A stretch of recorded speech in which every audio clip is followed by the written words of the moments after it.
Чуулган завсарлаж төрийн ордон ил хөл байгаа ч нам доторх сонгуулийн 8 тохироо эд явагдаж байна. За 5 дугаар сарын 9-ний өдрөөс өмнө намууд хинийгэ тойрогт хинэн жагсаалтад бичигдэх талаар халз мэтгэлцэж байгаа ч ардчилсан намын тухайд бусад намуудыг бодвол өөр хувилбараар сонгуульд оролцох магадлал өндөр байна.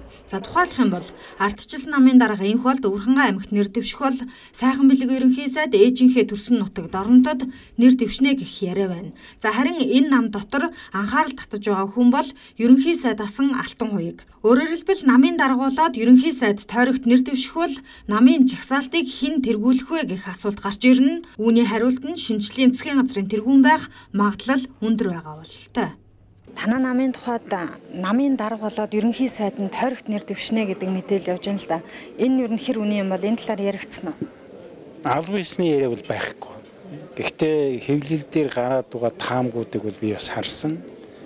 Магадгүй зөвч асуудал байж магадгүй гэж ингэж хов гişүн хувьд бодож байна.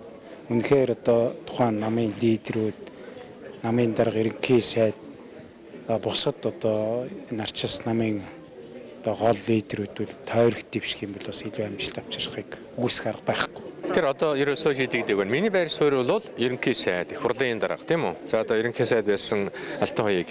Эднэр бол жагсаалтнаа хийхэн дарах ёстой. Энэ бол амархан сонгогдох тухай асуудал биш. Өнөөдөр зүгээр энэ нийт тойрог дээр Монгол улсынхаа нутаг дэвсгэр дээр хүртээмжтэй байх асуудал байхгүй. Олон танигдсан бас одоо асуудлуудаа бас шийдвэрлэхэд гар буй оролцож байсан тэр улсууд маань бас ард түмэнд өөрсдийнхөө зөв бодлогыг тайлбарлан таниулах тийм ээ ийм одоо оновчтой шийдэл байхыг бол үгүйсэх аргагүй гэж ингэж ойлгож байгаа. Ардчилсан намд нөлөө бүхий улс төрчдийн тухайд тойрогт хэнийг хуваарлаж, жагсаалтад хэнийгээ бичих талаар харилцан адилгүй байр суурийг нөлөө бүхий улс төрчдийн зүгээс илэрхийлж байгаамаа. Гэхдээ айлч намын удирдлагууд тойрогт болон жагсаалтад орох хүмүүсээсээ татаас авдаггүй гэдэг ч жагсаалтын эхний тавд бичигдэхийн тулд намдаа 3 тэрбум төгрөг төлдгөө гэх албан бус мэдээлэл байдаг. За ямар ч байсан жагсаалтад орсон гишүүн дахин орж болно болохгүй гэх хууль журам байдаггүй учраас энэ нь тухайн намын дотоод бодлого болж байгаамаа. Тэгэхээр таны хувьд бол өнгөрсөн удаад намын жагсаалтад бичигдсэн шүү дээ. Энэ удаад яах бодолтой вэ? Би тойрогт нэр дэвшин. Би сонголтоо хийцсэн. Бүр тойрогт нэр дэвшигтээ би төрсөн нутагтаа нэр дэвшин, Сэлэнгэд нэр дэвшин. Би одоо Сэлэнгэндээ очиж зарлан нэмэгээ. Би одоо энэ улс төрийн цаашдын үйл ажиллагаа тийм ээ. Энэ амьдралаа бол нутагтайгаа холбоно. Нутгийнхын дэмжүүлтэйгээр цаашаа явна да. Дэмжихгүй бол тэгэл явахгүй л үз. Надад бол одоо алдах юм байхгүй. Би их тайван байгаа.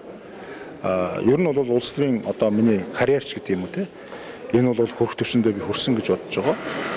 Одоо миний бодол юу гэхээр энэ улс хорондоо бас нутагтаа нэг аштайх юм хийж юмсан ганц шин хүсэл байгаа. Би энийхээ төлөө Сэлэнгээс төрсөн нутгаас нэр дэвшнэ гэсэн хатуу бодолтой байгаа. Энэ шийдэгдсэн зүйл. Бүлгийн даргын хувьд одоо листэнд орох асуудал бол бас тодорхой биш байх угаасаа тий. Угаасаа би л тойрогтой. Тэгээ тойрогоос нэр дэвшсэн бас тойрогтой өнгөрсөн хугацаанд хийсэн бүтээсэн ажлууд байгаа. Гэхдээ энэ бол улс төрийн шийдэл гарах байх гэж харж байна.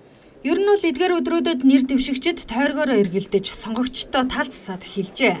За хамгийн гол нь сонгогчид намуудад итгэх итгэл нь жил ирэх тусам буурч байгаа нь боддгүнэн учраас нэр дэвшигчдийн хувьд хамгийн магадлалтай тойрогтой өрсөлдөж эсвэл намын рейтингээс шалтгаалаад жагсаалтын эхний 5-аас 10-т бичигдэхгүй бол гишүүн болох найдвар тун баг байна.